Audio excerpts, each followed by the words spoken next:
The physician who, at our request, gave us this letter has been kind enough to enlarge upon his views in another statement.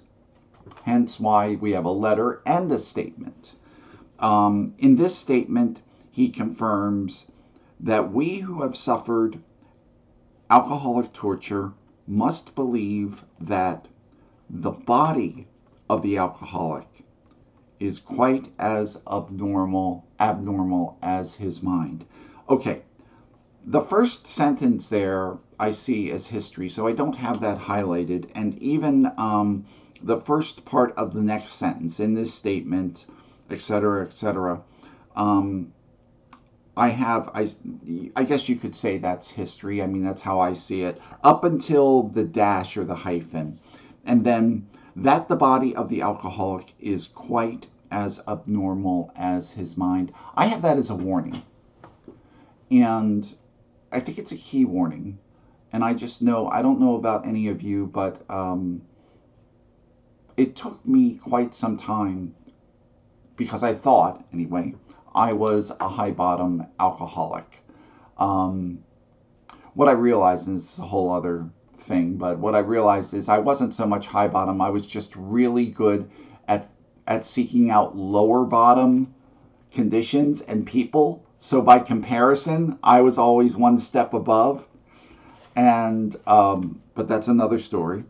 Um, but I did not relate to, I didn't have a lot of the physical symptoms that a number of other alcoholics experience. So I didn't think it impacted my body. But at the same time, when you recognize that certain, you could say, psychological conditions such as anxiety and frustration, fear, they're not just emotional conditions, they impact our body as well. And what I learned through my recovery is that, especially the anxiety, and when I was, as they say, where, as it says elsewhere in the doctor's opinion, restless, irritable, and discontent. That had a physical component too, that actually built to help inform the cravings. But anyway, so my body was quite as abnormal as my mind, and that also had to do with how I physically processed the chemical of alcohol when I took it into my body. And so the next two sentences I have as directions. It did not satisfy us to be told that we could not control our drinking just because we were maladjusted to life, that we were in full flight from reality, or were outright mental defectives. I have that as direction, and there's a couple reasons that I have that as direction, but the primary reason is just so that I recognize that my mindset, which when I came in, I felt like a lot of people, I felt lower than low. And what this points out to me was that there's another component to this. It's not just about how I may emotionally feel about my disease. There's something else going on. And the reason that I think that that is so important and why it's critical that Dr. Silkworth points it out is that for the longest time, I based my recovery on my emotional state. And so that if I felt good, I was doing good. And what I didn't recognize was that physical component that my body was pre-programmed to take me through these cycles that would, at times, the shame, the guilt, the remorse, whatever, would lead me away from alcohol, but that my body was going to lead me back to it subtly if I did not work this program as I needed to, and of course had the spiritual solution. So the other thing that I forgot to mention that I'll put out there is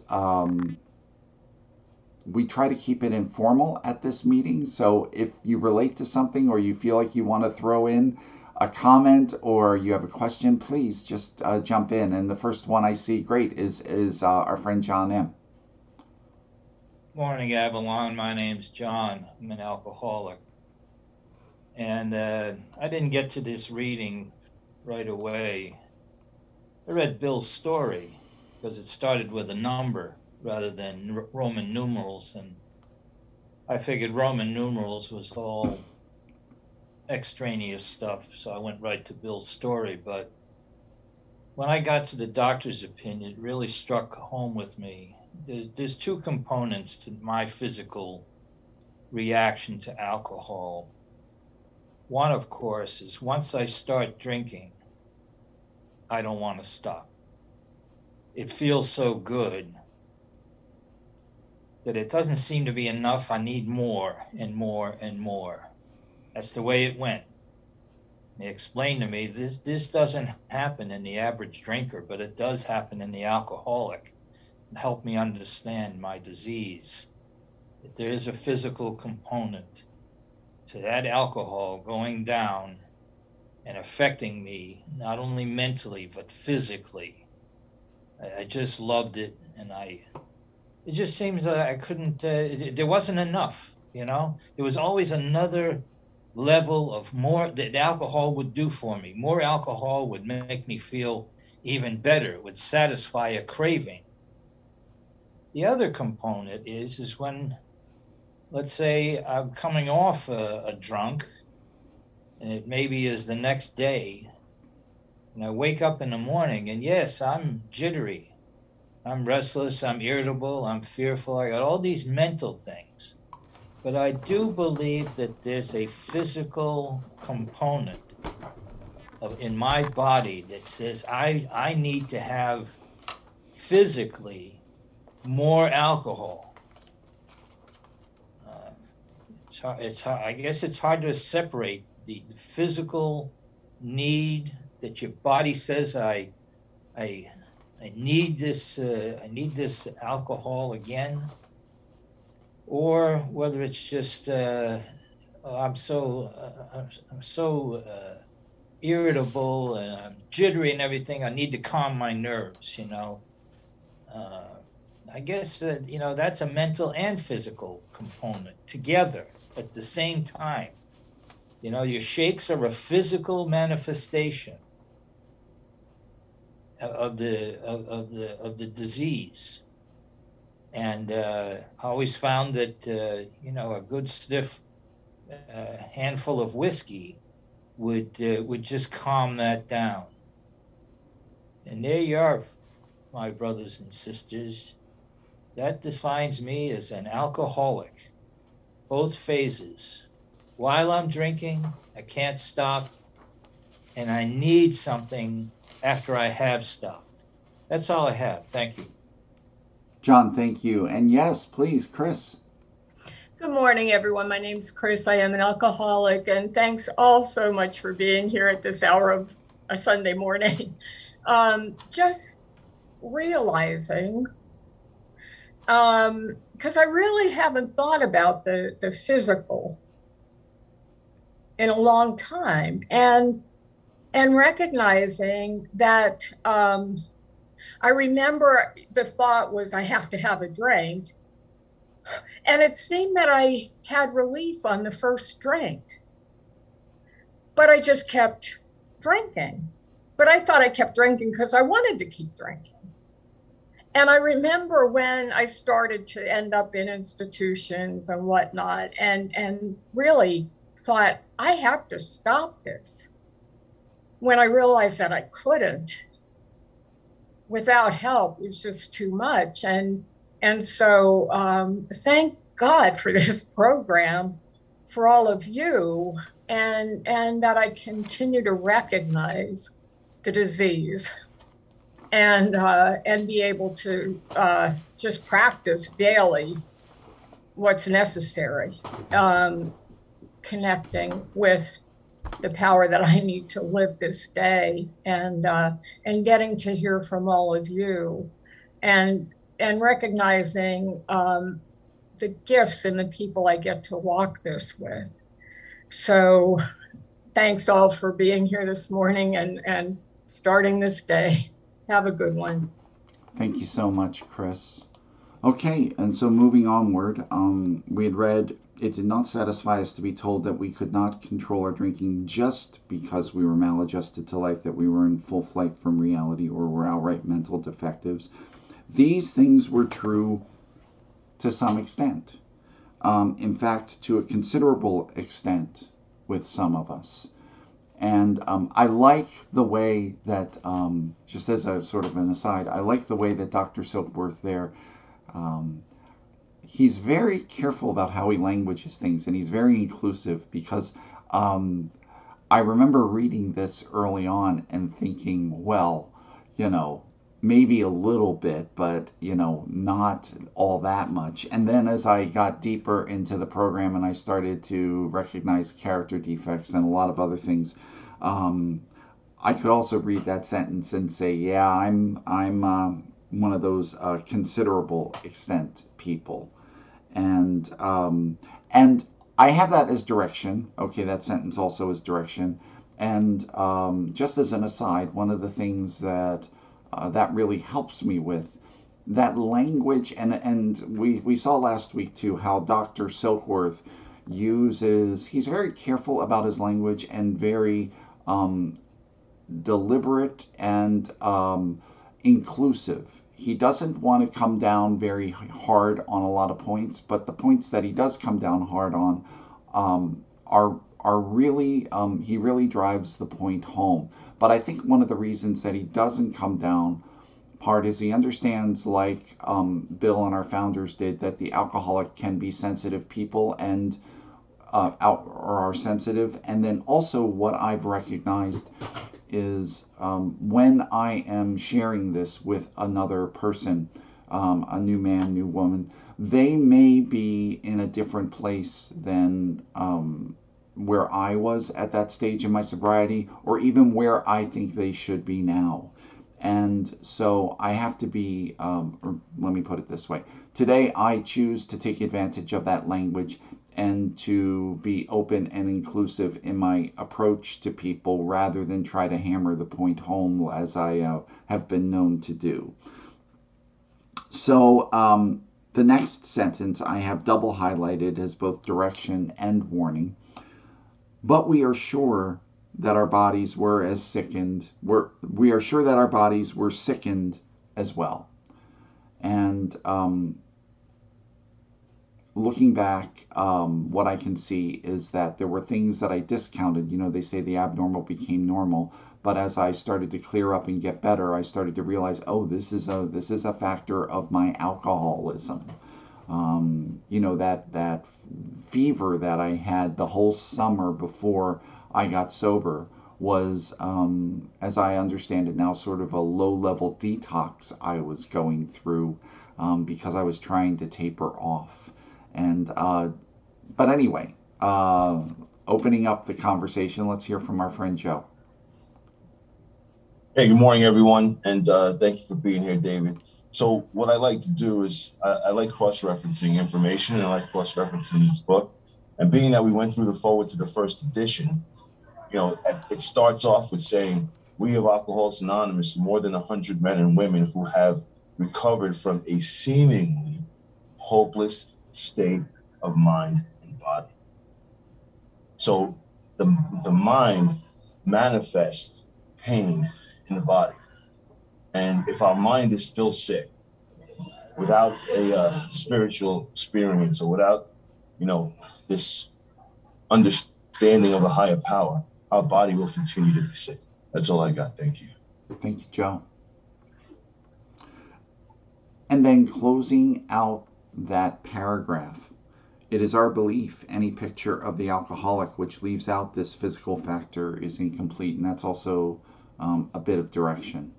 And it just really drives home the fact that I need to at least mention or acknowledge the physical component of this disease, and as Joe just pointed out, that hopeless condition of mind and body. And we talked last week about how Dr. Silkworth in the first letter juxtaposes hopelessness and hope, and which is a good example for me when sharing this message with other people. Moving on to the next paragraph, most of that I have highlighted as direction.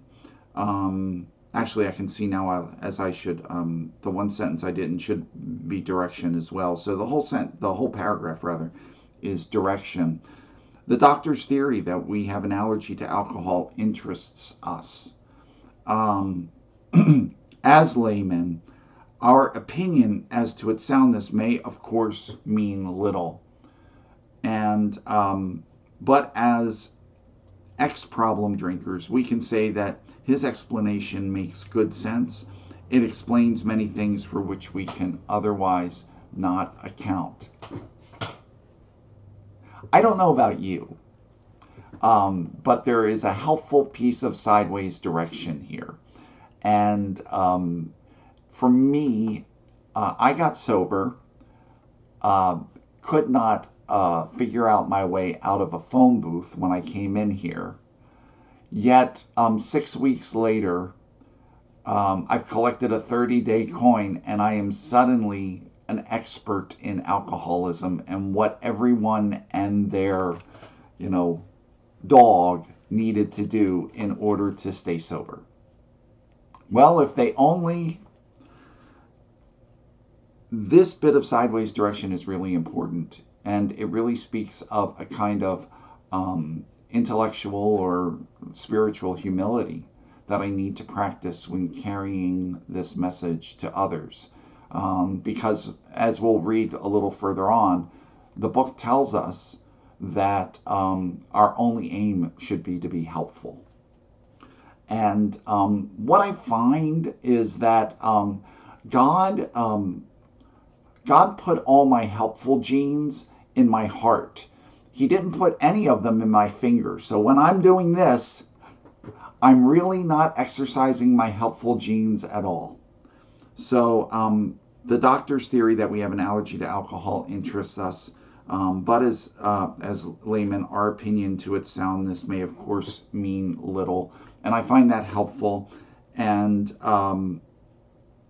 but it makes good sense. There we go. Juanita, please. Yeah, thank you so much, David. And thank everyone for the comments. And this page, really through this book, but on this page, I had to put my thinking and also feelings, but I put denial too, because, I always felt something was mentally wrong with me before I drank. I knew something was wrong and I didn't feel a part of anything. But when I took that first drink, my low self-esteem, my less than, not being a part of, not fitting in, and what was my purpose. When I took that first drink, all that gave me an answer. It gave me an answer. Oh, you're not that bad. You're sweet. You're loving. You're caring. You look good. You're not ugly. So when I took that, and even though it burned when it went down, it gave me, even maybe it's been a false evidence, but it made me feel a part of, just like the promises did. And it gave me that for a long, long time until the end. And I never thought about not stopping, because I stopped anytime when I wanted. So I thought, I just never stopped. But what I realized as I got sicker in my emotions and took to alcohol to bring it back up, then all of a sudden it didn't work anymore. And when it didn't work anymore, and I read this, allergy, I ain't allergic. I'm allergic to chocolate. I don't get a headache, But the bottom line is, as I stay here now and look at this, I look for something outside of me to build up something inside of me that was never there, but it was always there. You understand what I'm trying to say? God gave me what he gave me. I just didn't know how to tap into it in my soul. Alcohol gave me that, and then it took it away because it got me set up to be so into having something outside of me to make me feel whole. And now, without drinking, I feel those things, but I say to myself, let me be the person God wants me to be, not the person I think I should be. And I'm saying that now because the more I stay here, the more aware I am about this disease when I have a disease. That's all I needed to say. Juanita, thank you so much. And yes, I want to hear from our friend Nikki. Good morning, guys. Hey, listen, David, I love you, man. This is a really awesome way to start the week. Joe and I were talking about it last week and just skyrocket on a Sunday morning, right? So, good morning, everybody. I'm Nikki. I'm an alcoholic. This piece of the book changed me forever because it finally explained so much with the physical factor, right? And nobody ever explained it to me this way before. So this little piece right here that we're reading is written by Bill, right? Because it's between the letter and the narrative written by Dr. Silkworth and this alcoholic torture, right? And it was presented to me, who was my torturer, right? Alcohol, drugs, my mind, and my body. I never understood that. So this piece of history, like you said, David, started Alcoholics Anonymous because when Bill heard this part of it and understood this part of it, this is what he presented to Dr. Bob when he went there to sit down with him on that Sunday morning. And this allergy, when explained to me that, you know, this is a condition that separates me from everybody else. I have this allergy, and presented in this time in the 30s, if you had an allergy back then, there wasn't a CVS, there wasn't a Walgreens to go get an EpiPen. The paramount importance of showing it as an allergy was that it's going to kill you, right? And it was just from a doctor telling you you're allergic to alcohol, dude. You can't put it in your body. It's going to kill you. Right. And when somebody showed me all this, and I was like, oh, my God, man, I know I'm maladjusted to light. I'm in full flight from reality. But the physical factor was so important. It really, really, really changed me. I mean, showed me like I can't put this stuff in my body. Once it's in, all bets are off. So thanks for letting me share, guys. Thank you, Nikki. One of the things, Nikki, made me think about is, and I hope I'm not going too far outside the realm of being conference approved, but Joe and Charlie talk about this notion of an allergy and how that may seem like a stretch or hard to digest for some alcoholics. But when they looked at the definition of allergy, it was a negative response to a substance that is outside the norm. And so when we look at when I look at my reaction, my response to alcohol, it was different than hay fever, or if I'm allergic to strawberries or something, which is characterized by inflammation and other, sneezing and whatnot. I don't, drink alcohol and sneeze. I drink alcohol and just want to drink the whole distillery. But that is an allergic reaction. So moving onward, but as ex-problem drinkers, we can say his explanation makes good sense. It explains many things for which we cannot account. And again, direction. And then the next, beginning on the next paragraph, that first sentence I also have as direction. Though we work out our solution on the spiritual as well as the altruistic plane, let's pause right there. Our solution lives on the spiritual plane. We can get that, okay? And the altruistic. What are they saying there? It lives on two planes, okay? Because I would love, man, I came into AA.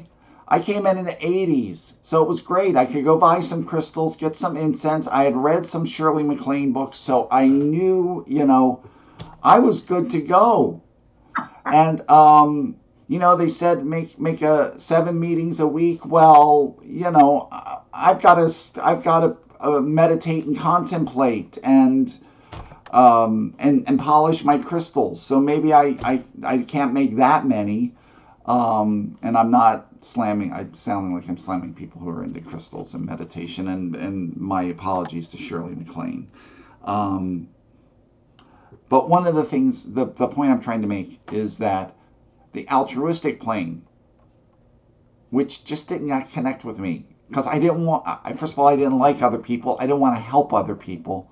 But what I realized was, incense and Shirley MacLaine aside, my spiritual growth was going to come through my altruistic efforts, not through learning to meditate or levitate. Anyway, though we work out our solution on the spiritual as well as the altruistic plane, another key point: we favor hospitalization for the alcoholic who is very jittery or befogged. And befogged, I looked it up, the definition is confused. We favor hospitalization. I ignored that last part because I did not go to rehab. I did not have the experience of rehab. I didn't know anything about rehab. So, of course, since I didn't experience it and it was outside the realm of what I knew, it was worthless.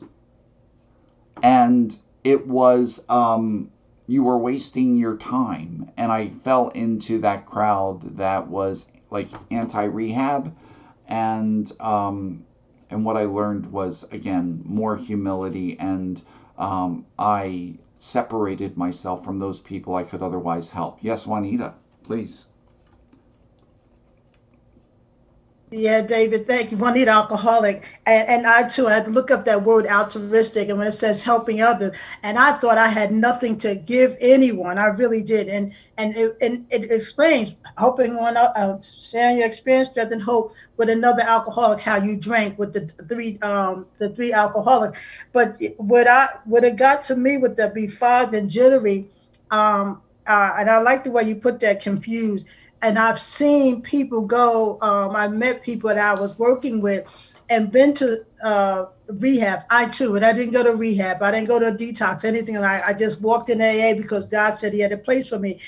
But I'm going to tell you, the pain that I see, I'm so grateful that God brought me in when it was time. Because if I didn't come in when he said he had a place for me, I believe I would be that befogged, jittery person, absolutely, totally powerless and just pain. And I say that because I had a sponsee that I did a 12-step call, and I've never felt such a pain of sadness and fear.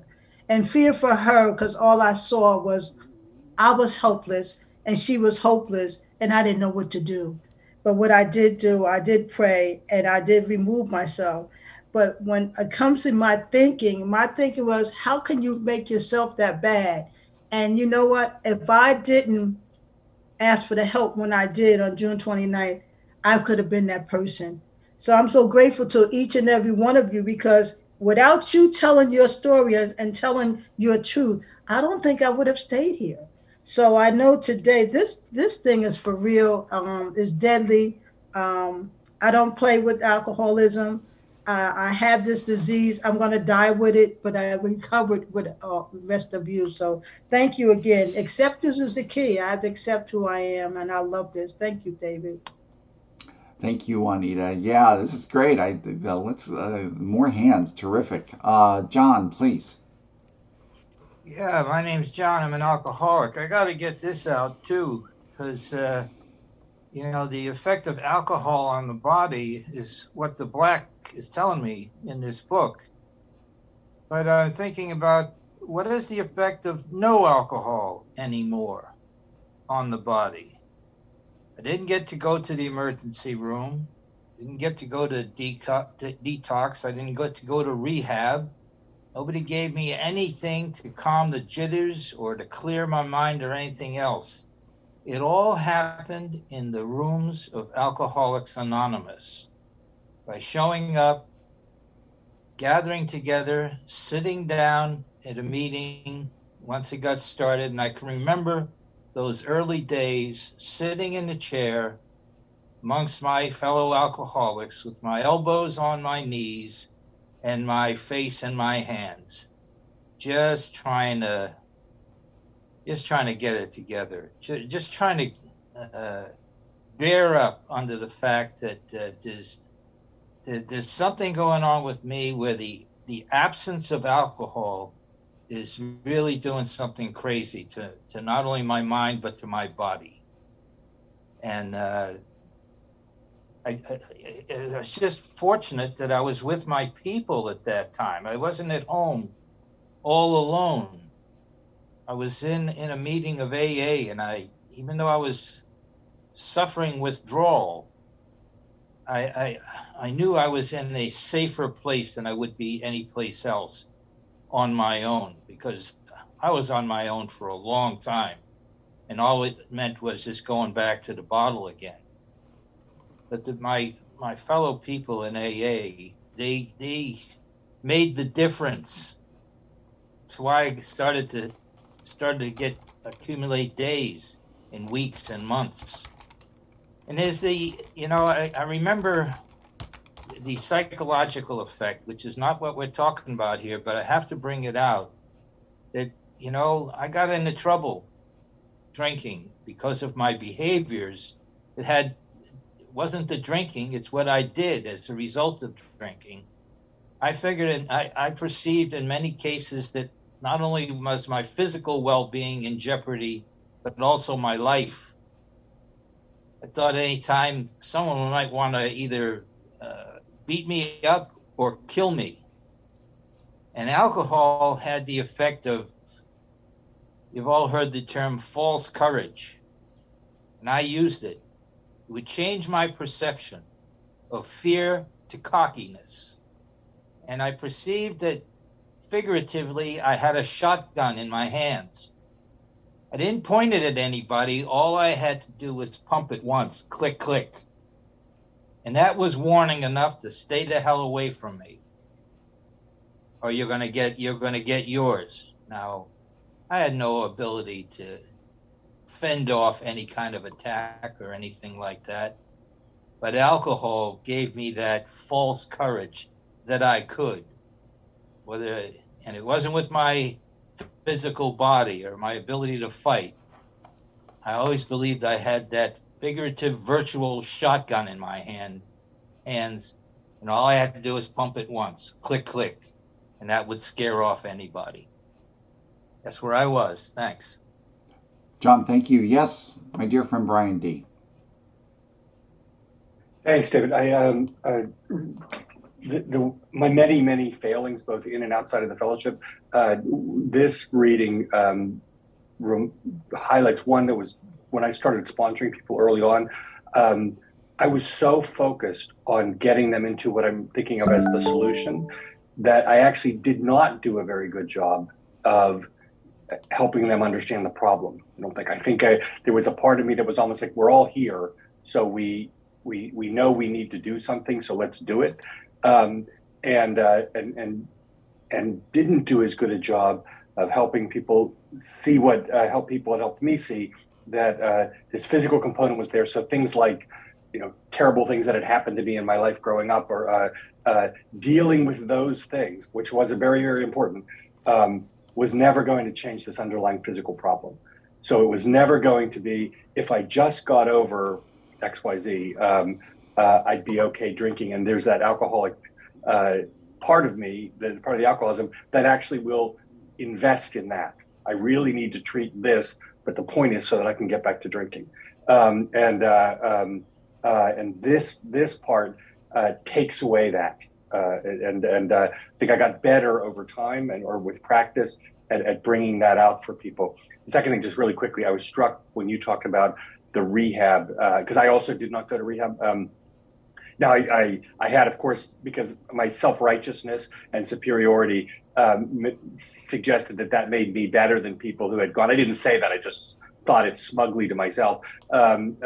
Even though the reason I didn't have to go to a detox was because I was unconscious for the first week after I put down a drink, or it got put down for me. So I didn't experience detox. It happened to me then. But that competed with my self-pity, which was I would sit and listen to people who had gone to rehab. And the two things I heard were, you're out of the world for 30 days and you get into some very intense train wreck of a relationship. And I felt like I had been deprived of that. So I was better than you for not having gone. And at the same time, I didn't get your total train wreck relationship vacation that you guys got. So welcome to alcoholism.